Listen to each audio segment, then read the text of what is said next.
Sa'ala sa'il idza kana ta'amu mukhtalitan kaifa yasihhu siyamu was-shalatu.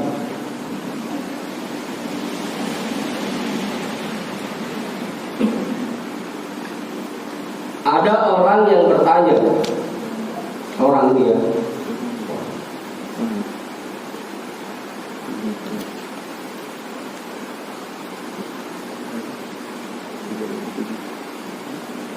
namanya Bang Al.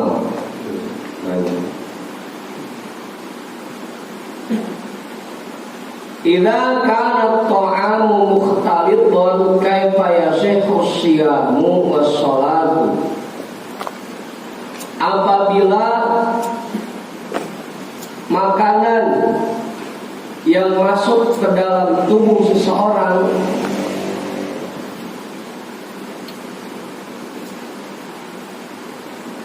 sudah tercampur aduk, apa aja masuk, yang halal masuk, yang subhat masuk, yang setengah haram masuk, yang haram masuk.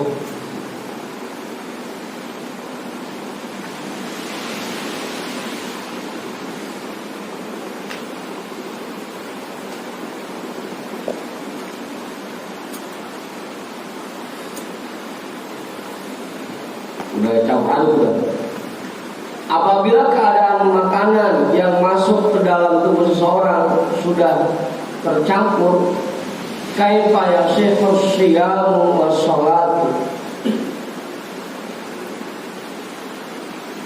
Bagaimana bisa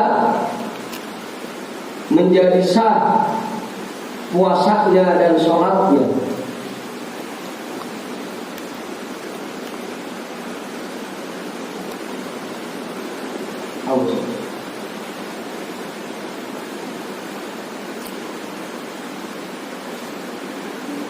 Kalau makanan yang sudah kita makan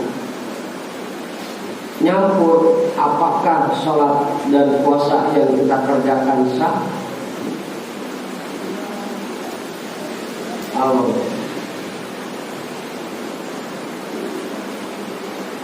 Pertanyaan lebih sah nggak bagi semua? Sah.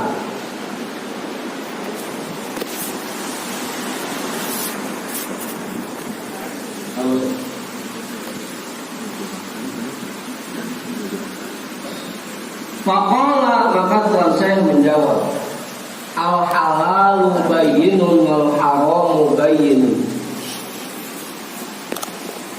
Yang halal itu jelas dan yang haram itu jelas.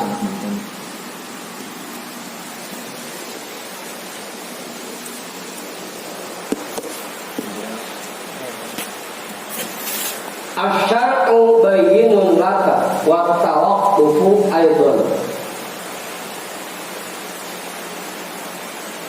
Hukum syara itu sudah jelas untukmu. Begitupun dengan hukum tawaquf. Jelas.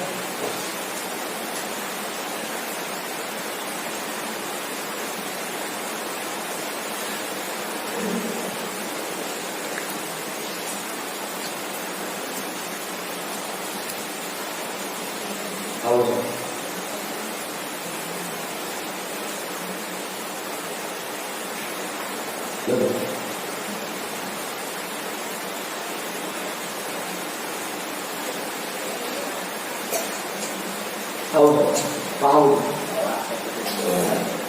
tawakul.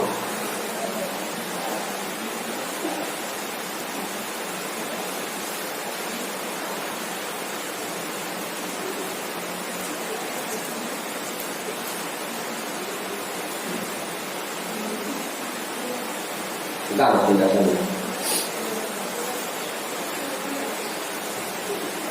Yang halal jelas, yang haram jelas, tawakuf juga jelas. Kapan saatnya kita mengambil sesuatu jelas, dan kapan saatnya kita menahan diri tawakuf jelas.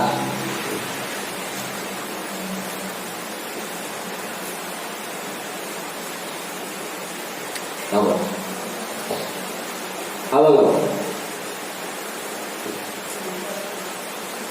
Idza qala lakal qalbu la fahuwa haramun wa in qala na'am fahuwa halal wa in sakata falam yaqul na'am wala la fahuwa syubhatun.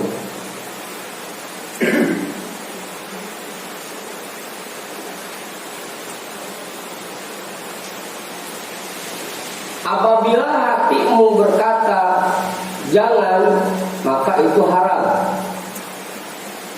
Dan jika hatimu berkata iya, maka itu halal.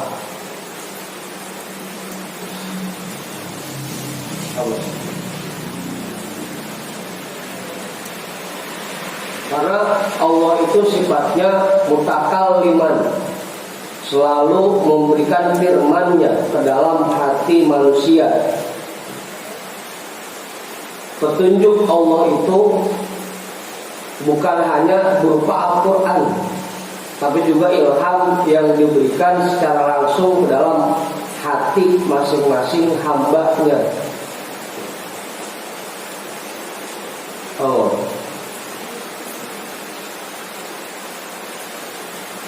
Itu kontrol itu sudah Allah berikan secara otomatis.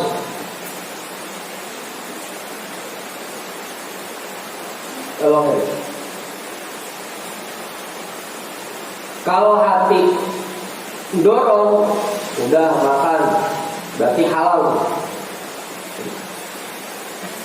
Kalau hati bilang jangan dimakan, apalagi ada ragu-ragu, makan jangan ya. Sudah haram. Kamu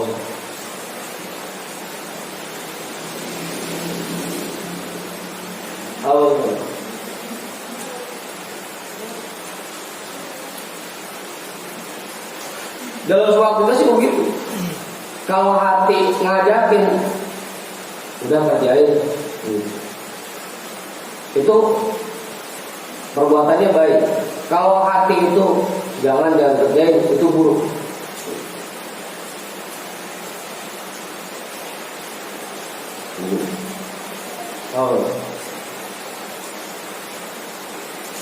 Cuma memang kadang-kadang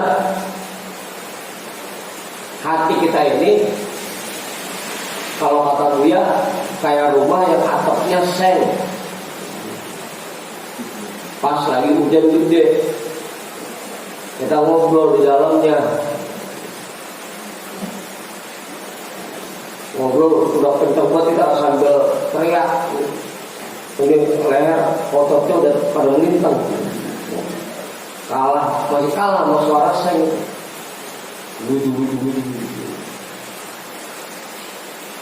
Kadang-kadang hati kita begitu.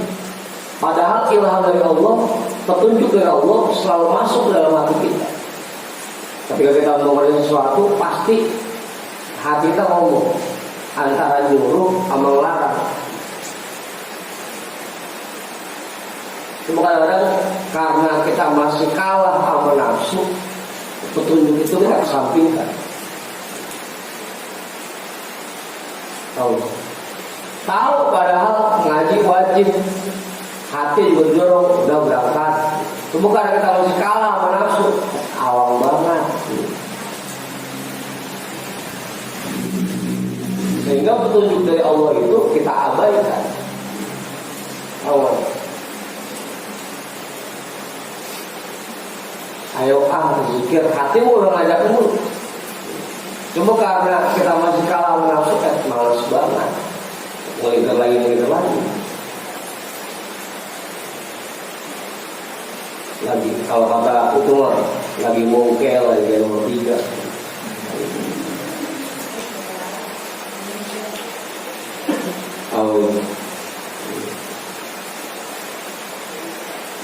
Dalam makan pun begitu. Kalau yang memang haram pasti hati kita ngelarang jangan dimakan. Haram itu pasti. Karena sebenarnya monitor itu, kontrol itu sudah ada dalam hati kita. Cuma kadang-kadang petunjuk yang Allah berikan itu kita kalahkan karena kita masih ngikutin nafsu. Kalau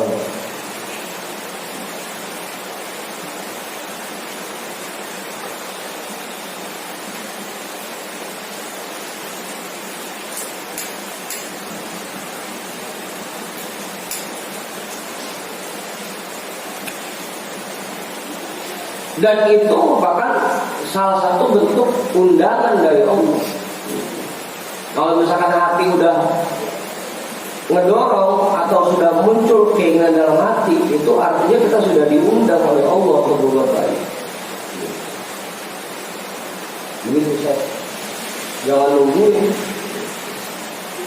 Jangan nungguin.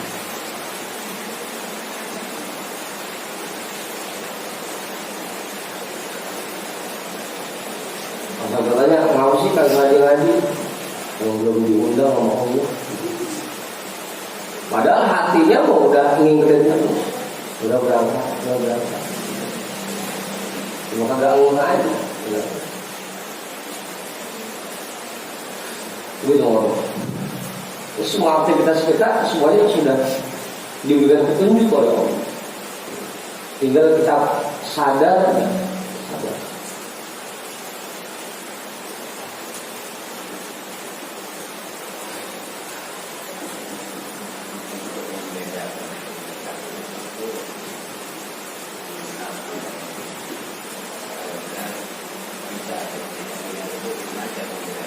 Enggak.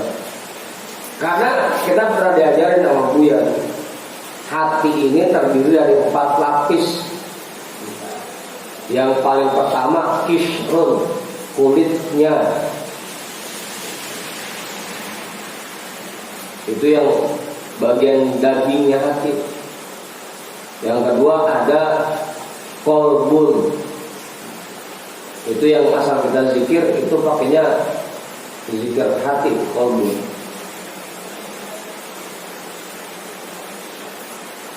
Ada namanya fuadun, yang paling dalam namanya lubun.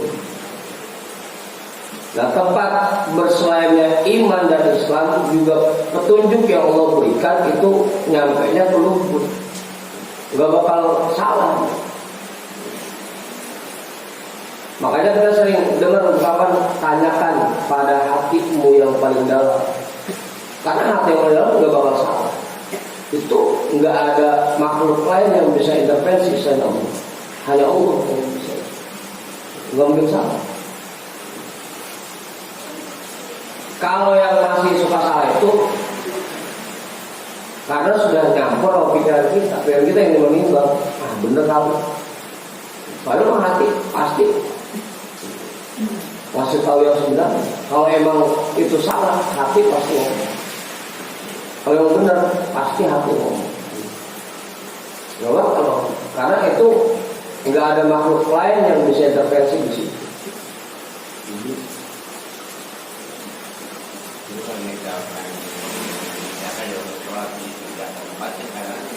Bukan hati itu mah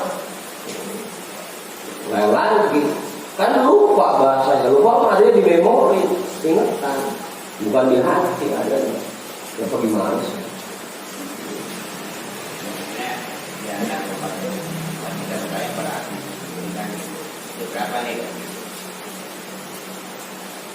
Nah iya, di situ hati masih jawab.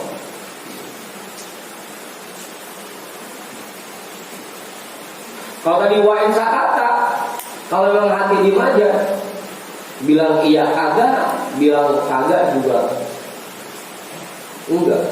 Bahwa syubhat itu syubhat. Ragu-ragu dah. Yaudah kalau ragu-ragu kan ambil yang paling dikit. Kita tanya diem aja orang. Kan gitu.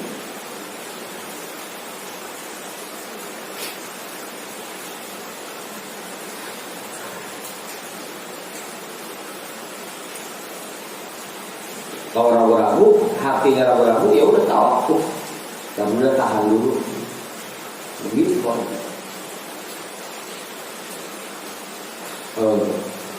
Itu jelas. Makanya nggak bisa ada yang hatinya bohong, karena hati itu nggak bisa kita intervensi. Kalau mulut, pikiran masih bisa salah, tapi kalau hati yang paling dalam.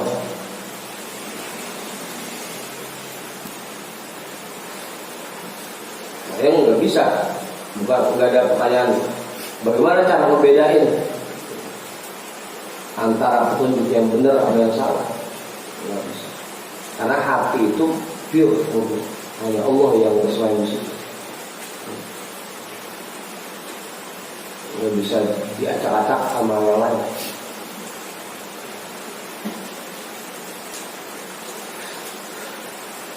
Paling tadi masalahnya, padahal hati sudah memberikan petunjuk kepada kita, karena kita lebih mementingkan nafsu kita kalahkan itu. Paling biasa begitu.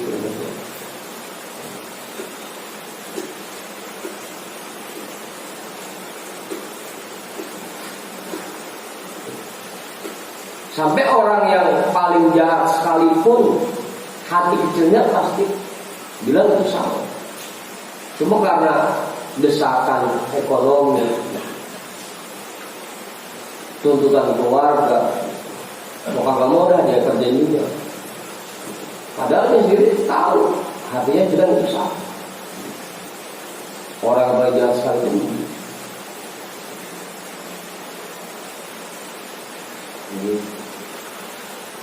Jadi petunjuk yang Allah berikan buat kita itu selain lewat Al-Quran juga lewat hati. Makanya jangan pakai nungguin bisikan, petunjuk nungguin bisikan, nungguin bisikan.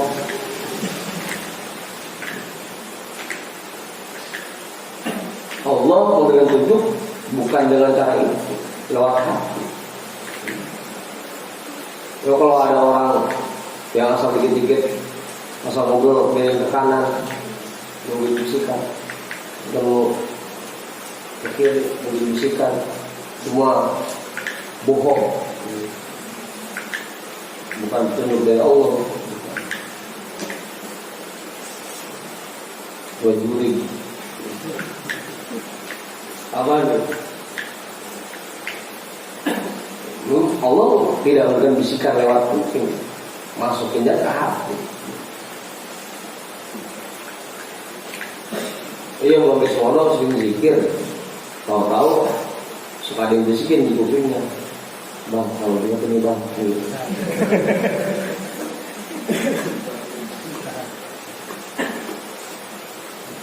itu bukan dari Allah, karena Allah pasti memberikan petunjuknya lewat hati.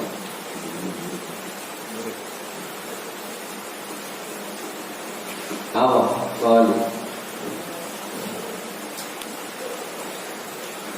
Ya kalau ketemu orang, isi-isi asal ngobrol, miring kanan, miring kiri, udah jangan percaya. Sama kayak kita dapat bimbingan dari guru kita, yang maksudnya Buya selalu mendampingi kita, artinya lewat hati. Ketika kita mau mengerjakan sesuatu, ingat dah, dulu bahasa ngaji Om Buya begini. Bukan Buya bisikin, lagi nunggu bisikan dari Buya, agak bakal. Maksudnya apa? Oh. Ya, artinya Buya selalu mendampingi kita ketika kita mengajarkan sesuatu, ingat ajarannya. Dulu dia ngajarin begini, dulu dia ngajarin begini. Itu yang dimaksud bimbingan dari mursyid itu gitu. Bukan artinya bisikin di kuping kita. Apa? Bentar dulu. Ini dia lagi ngobrol. Aku bakal.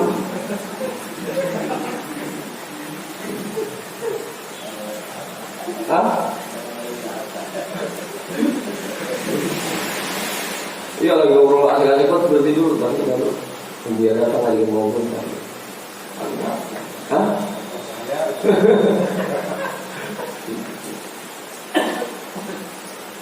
Bimbingan itu diberikan ke dalam hati, bukan lewat bisikan kuping. Sama kayak cara Allah memberikan petunjuk buat hamba, maksudnya ke hati, buat kuping. Lalu itu, dan itu jelas. Kalau hati bilang iya, berarti halal. Kalau hati bilang jangan, maka haram. Kalau hati diem aja, berarti syubhat. Udah tahu. Kalau yang halal kita ambil, kalau yang syubhat, udah diam dulu, tahan. Apalagi yang haram.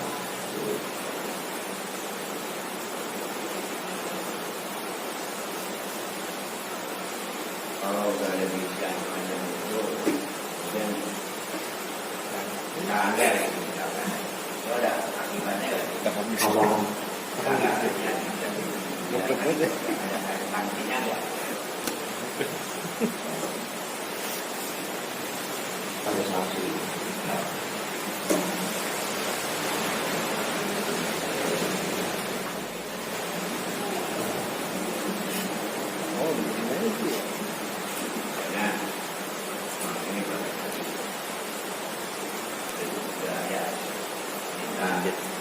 ini Ya bilang perintah jangan bisikan kan itu kalau banyak. Oh, karena ini bisikan.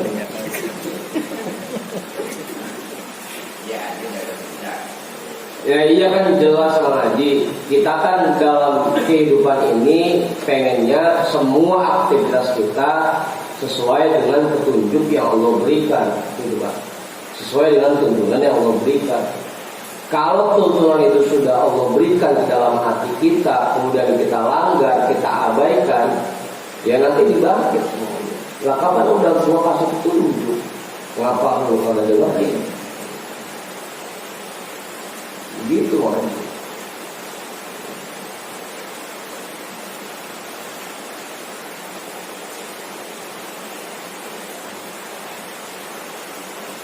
Ya kayak mama kan marah-marah tuh. Gue bilang juga apa? Gue kata jangan kerjain tuh, kerjain juga.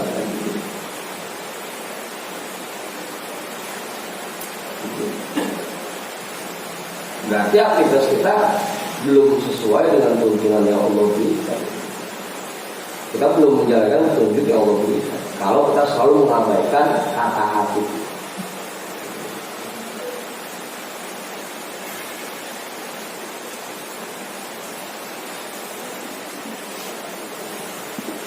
Tahu? Ini jangan udah jam 3 masih duduk aja. Masa belum sholat, lalu nungguin perintah dari Allah. Padahal pasti di hatinya udah muncul itu. Lalu jam segini kerjanya sholat begini. Pasti hatinya loh. Bukan artinya Allah ngasih perintah lewat kuping. Ayo kemudian sholat. Bukan.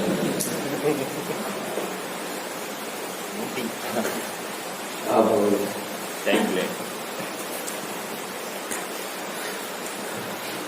Cuma memang tadi masalahnya, karena di hati kita ini masih banyak segala macam, jadi petunjuk dari Allah itu enggak akan datang.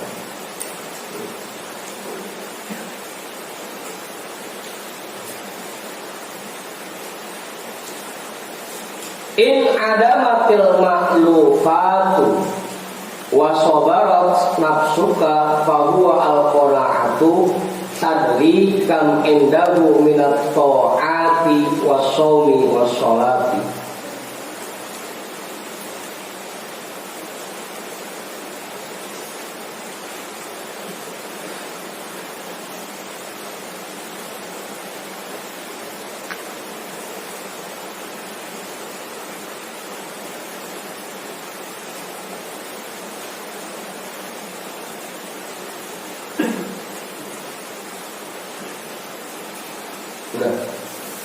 In adamatil ma'lufat, jika hatimu kosong dari berbagai macam keinginan.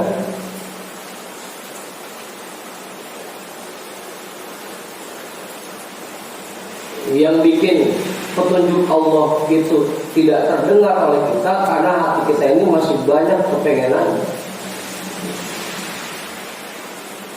Jika hatimu kosong dari berbagai macam keinginan, wasobarat nafsuka, dan nafsumu bisa bersabar, bahwa al-qanaatu yaitu menerapkan sifat qanaah, merasa cukup dengan yang kamu miliki. Tadri kam indahu minat ta'ati was-shaumi was-sholati, maka kamu pun akan tahu berapa perbuatan taatmu yang sah, berapa puasamu yang sah, dan berapa banyak sholatmu yang sah.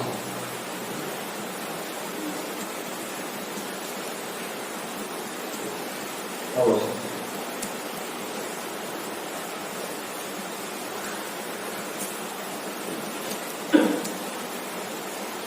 Karena kita sudah tahu tuntunan dari Allah, hati kita sudah memberikan tuntunan dari Allah.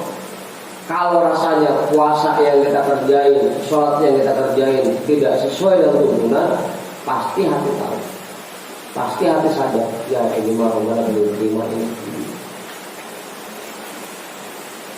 Antara zikir yang mantap sama zikir yang hambar, pasti hati kita ngerasain. Kalau zikir lagi mantap, pede buat rasanya wah diterima ini. Apa mau? Kalau pas lagi hambar, udah ya, diterima apa kagak ya? Hati harus tahu. Sholat pun begitu, yang rasanya khusyuk sama yang kada khusyuk, hati kita pasti tahu.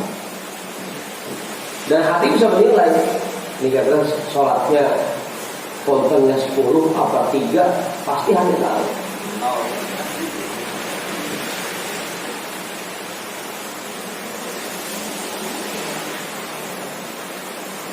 Apa itu?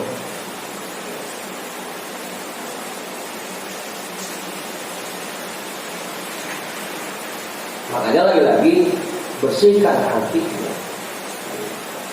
Kalau tadi kebanyakan isinya, jadi nggak tahu.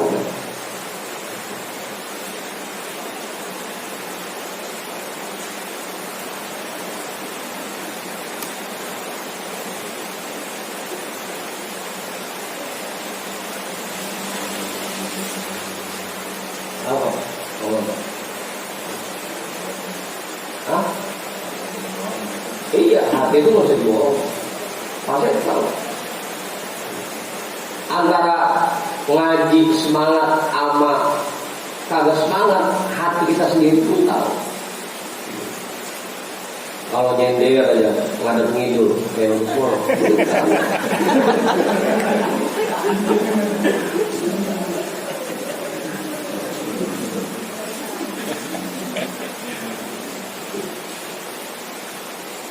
Ya kalau yang semangat kan jangankan hatinya, badannya aja tahu.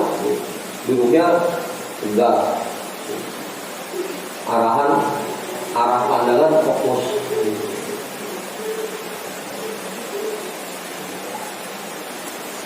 Hati kita tahu. Kalau kita ini lagi semangat, apalagi awang-awangan, hati pasti tahu.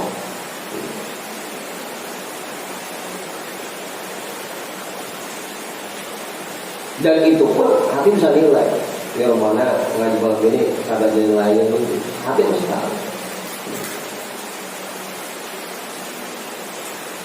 Begitu bang Gani.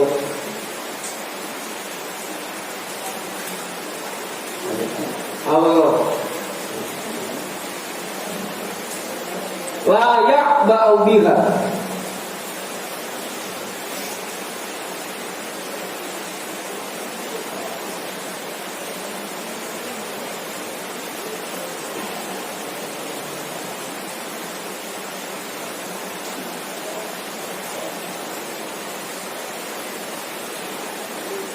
Hatimu akan tahu berapa banyak perbuatan taat, puasa, dan sholat yang tidak dipedulikan oleh Allah.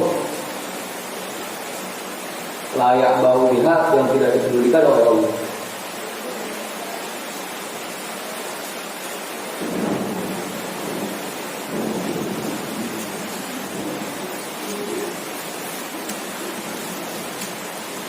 Tahu hati bisa nilai sendiri, makanya hati nggak ada yang bisa dibohong. Tadi dah contoh gampangnya antara zikir yang mantap sama zikir yang hambar, hati kita pasti tahu. Itu nggak bisa dibohong. Sholat yang khusyuk, apa yang khusyuk, hati kita tahu. Dan kita bisa nilai sendiri. Makanya kadang-kadang kalau zikirnya lagi mantap, doanya juga ikut mantap. Sampai nangis-nangis doa. Kalau zikirnya mantap. Karena yakin ini zikir lagi khusyuk ini, doanya jadi yakin. Tapi begitu zikirnya hambar, doa juga hambar. Awal.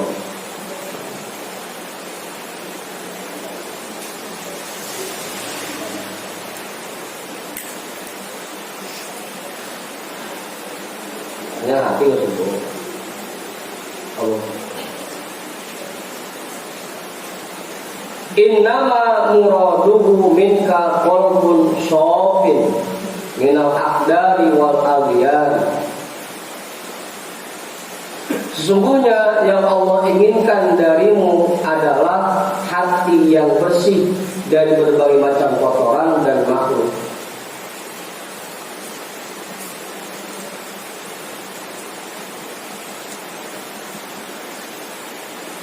Kalau orang itu hatinya sudah bersih, maka badannya secara otomatis dapat memfilter mana yang halal, mana yang haram, mana yang harus dia kerjakan, mana yang tidak boleh dia kerjakan. Otomatis, karena petunjuknya sudah ada dalam hati.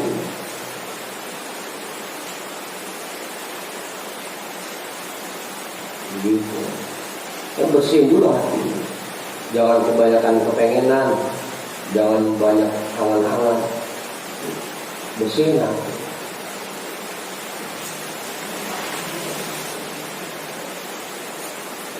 Allah.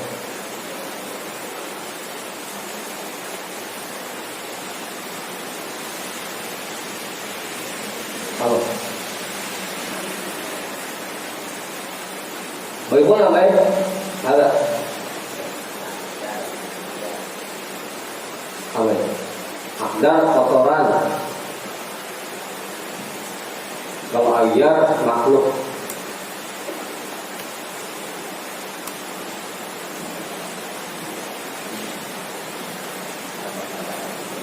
Hah? Sama-sama hati juga. Sampahnya hati. Segala sesuatu yang mencemari hati itu akdar dan agyar. Macam-macam bentuknya.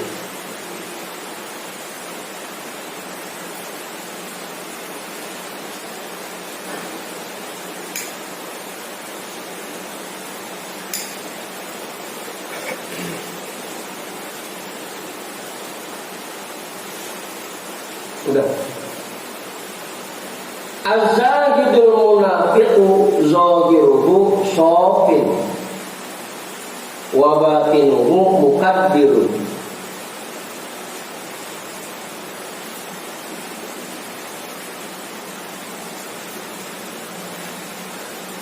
Ini jangan ditanya ya, kenapa dibaca shafin? Kalau itu lagi rokok dia. Awal meskipun bahasa kasroh, sofa yasku sofwan, bahwa sofiyun, karena ianya diumpetin, jadi tanwinya digeser kasroh, sofiyun.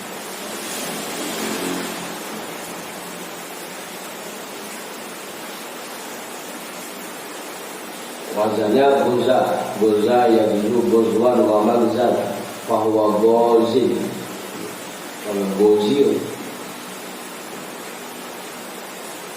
itu kalau bacaan sertas itu gitu. Az-zahidul munafiqu zahiruhu shafin. Meskipun ropa tuh baca shafin. Wa batinuhu mukaddirun. Orang zuhud yang munafik bersihnya di bagian zahir, tapi batinnya kotor.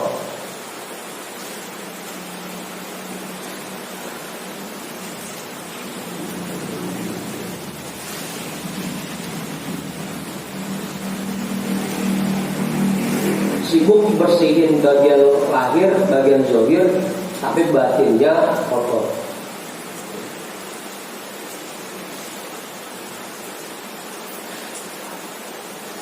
Kalau pakai pakaian sampai necis, pakai jas, kemeja, celana panjang, pakai peci hitam,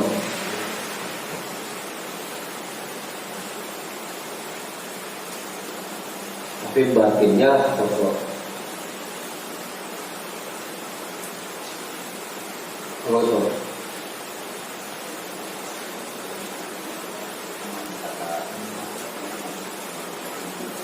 Hah? Iya zahidnya cuma zahid munafik, pura-pura, pura-pura zuhud.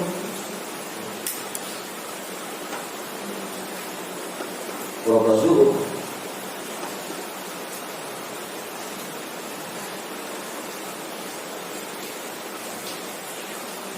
Karena kan ada yang zuhud beneran, ada yang zuhudnya bohongan. Zahidnya munafik, pura-pura zuhud, biar dibilang zuhud.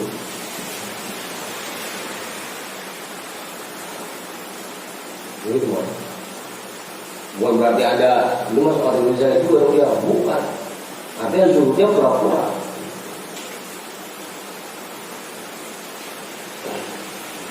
Bagian luarnya bersih, tapi hatinya kotor.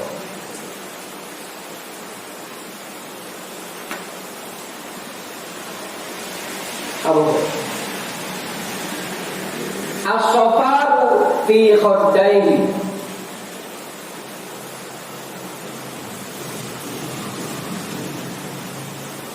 Yang pucat cuma mukanya.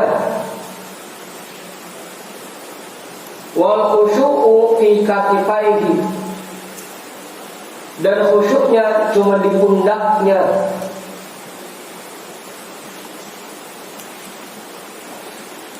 Apa?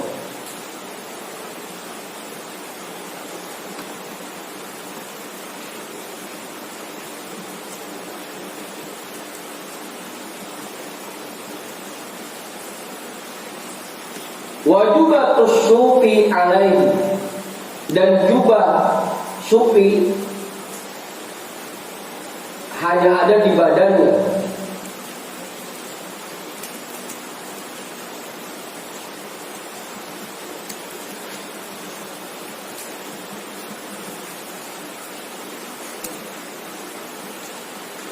Oh.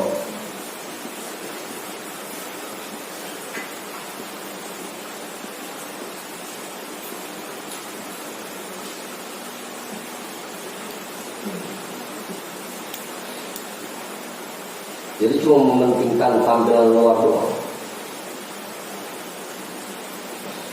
Batinnya mah dibiarin. Sifat hasad masih ada, kibir masih ada, ujub masih ada, ria masih ada di hati. Ya, tapi tampilan luarnya mah, wah, pakai gamis, pakai undung-undung, sorbannya apa jengser.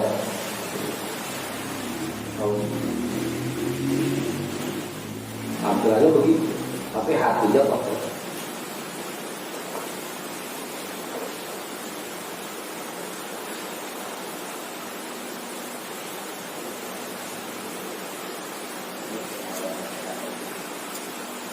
Apa?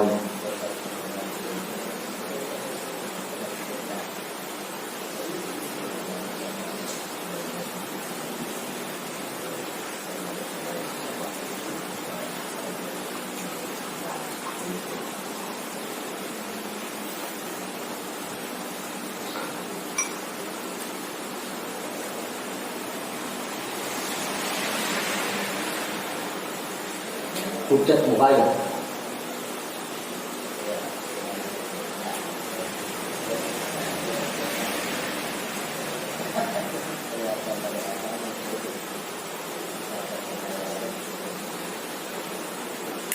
Kelihatan dari apa?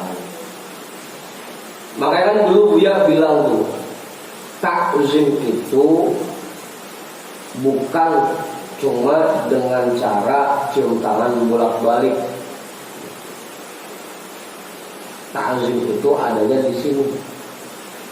Bukan sakitnya di sini, bukan. Takzim itu ada.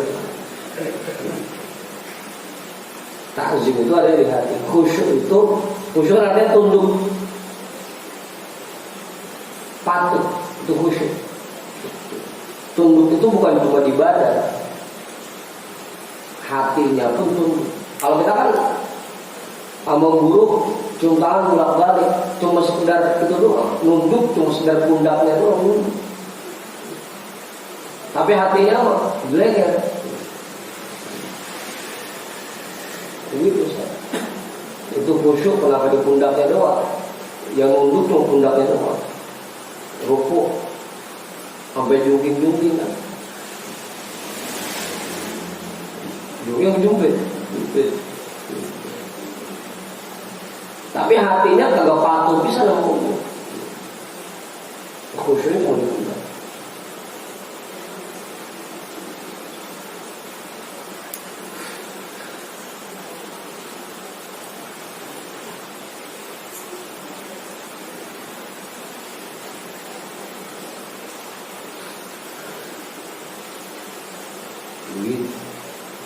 Itu khusyuknya di pundak. Jadi bagian luar.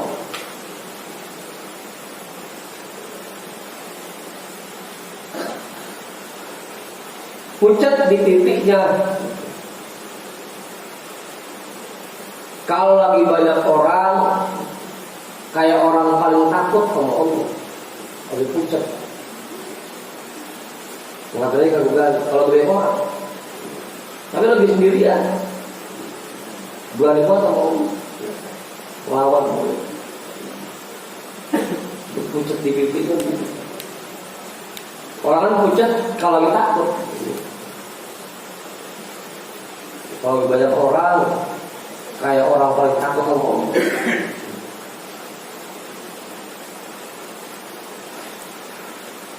Tapi lebih sendiri mah, berani banget. Kita kan begitu. Kalau lagi di depan guru, dulu ngomong nggak berani. Begitu guru pergi, habis guru ngomongin. Itu namanya tunduknya cuma di pundak doang. Maka kata Buya, kagak perlu cuma bolak-balik, yang penting apa yang diajarin dipakai. Apa yang disuruh dikerjain, itu baru benar-benar tunduk sama guru. Cuma cium tangan bolak-balik tapi ajaran yang gak dipakai buat apaan? Khusyuknya cuma di pundak.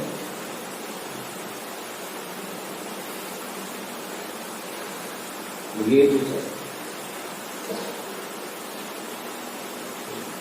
Takutnya kalau lagi berhadapan doang, kalau banyak orang. Kalau lagi sendiri mau berani banget.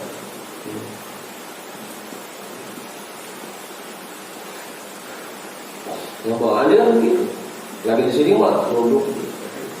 Siap guru, besok apa kayak siap guru. Duduk di rumah aja. Habis kuliah dibatalin.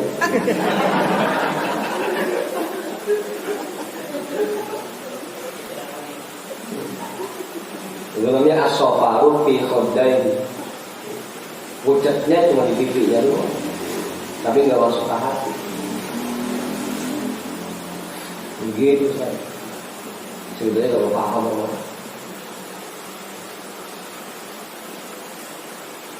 Wa zuhuduhu kafu yadaihi. Sifat zuhudnya cuma karena ngepel tangannya.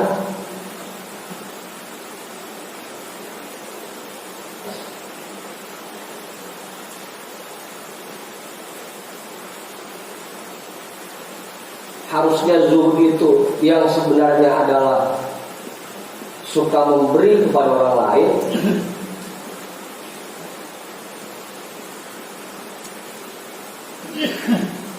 ini zuhud menampilkan penampilan miskin cuma karena kagak mau diminta tolong sama orang. Nah, kalau punya saya mah, berapa susah, berapa zuhud.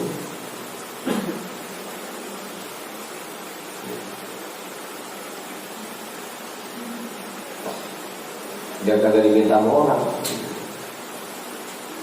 Zuhudnya cuma karena dia pelit. Zuhud.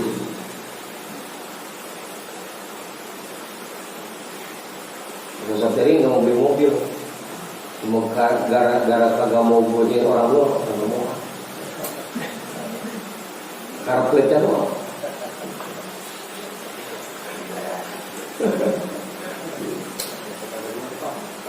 Kalau yang lupa. Kagak mau punya motor bagus, cuma gara-gara takut dipinjam sama orang. Sudah cuma karena dia pelit.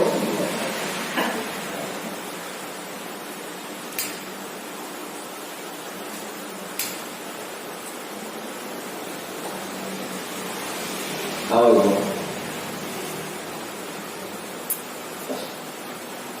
Ngaji udah saya pakai kitab aja, nggak usah di laptop. Bukan karena zuhud, bukan, emang pelit.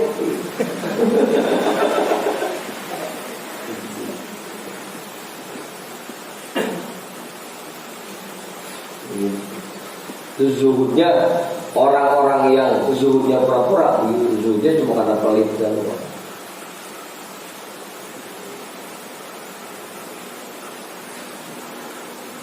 Wabatinuhu yakdi, tapi sebenarnya batinnya mengharapkan pemberian orang lain, dan batinnya selalu mengharapkan pemberian orang lain. Buat ngasih makoga, tapi hatinya selalu ngarepin pemberian orang lain. Itu zuhud yang bohongan itu. Asal dikasih salam tempel, usah. Tapi dia juga.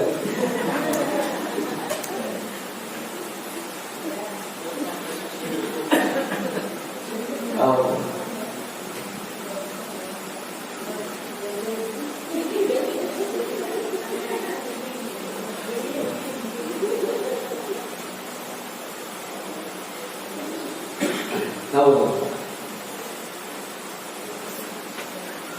Kalau mau kerja alasannya rezeki dari Allah. Padahal nggak malas. Itu zuhudnya pura-pura bohong. Padahal hatinya ngarepin dibantu.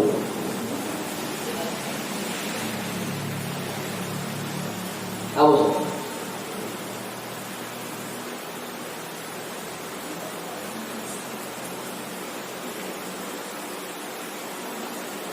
Nafsuhu raghibatun ilal hamdi wal dzammi. Nafsunya selalu mengharapkan pujian.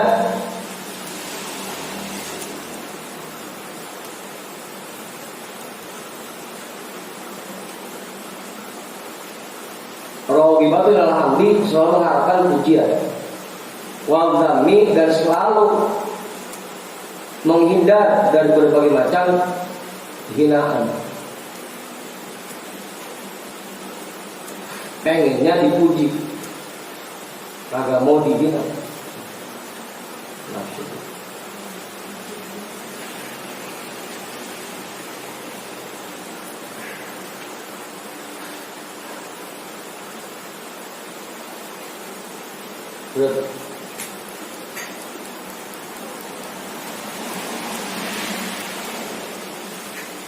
Ainuhu qamihatun ila ma bi aidin nasi.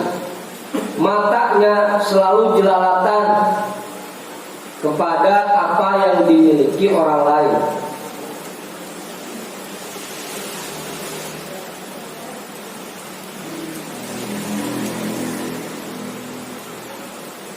ama bagi ogah tapi batinnya ngarepin mulu dan suka pengen apa yang dimiliki orang.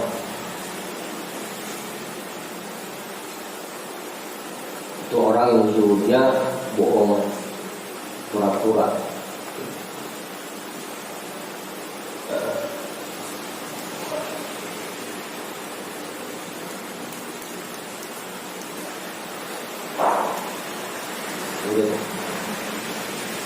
Ya, jam 2. Terus sini nih. Ya. Dan 12. Dan hatinya pasti tahu. Kalau dia zuhud beneran, hatinya tahu. Dia zuhud bohongan pun hatinya pasti tahu. Gitu. Oh. Yang pura-pura sama yang beneran hatinya sendiri pasti tahu. Jelas kan? Nggak bisa dibohong.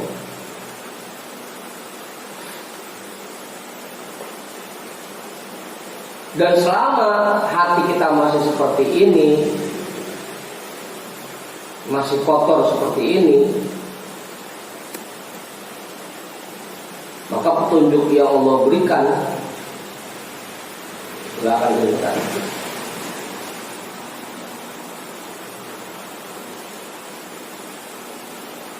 Ya, al-halal bayyinun wal haram bayyinun bukan cuma yang dijelaskan di Al-Quran. Hati kita pun tahu mana yang orang ikhlas beneran, mana yang pura-pura ikhlas, mana yang zuhud beneran dan mana yang pura-pura zuhud. Itu hati kita sendiri tahu.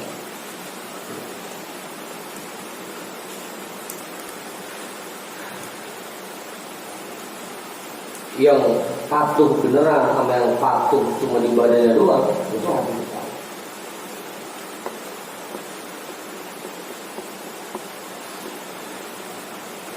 Begitu.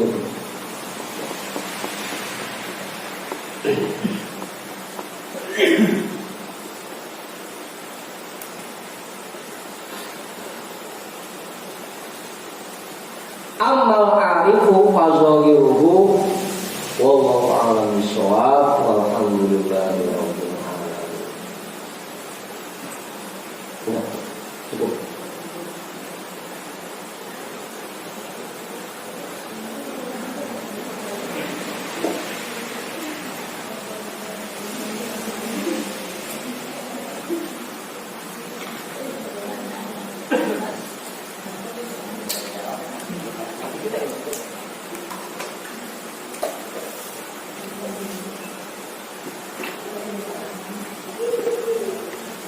Apakah sholat kita yang dua rakaat sah dan diterima oleh Allah sendiri?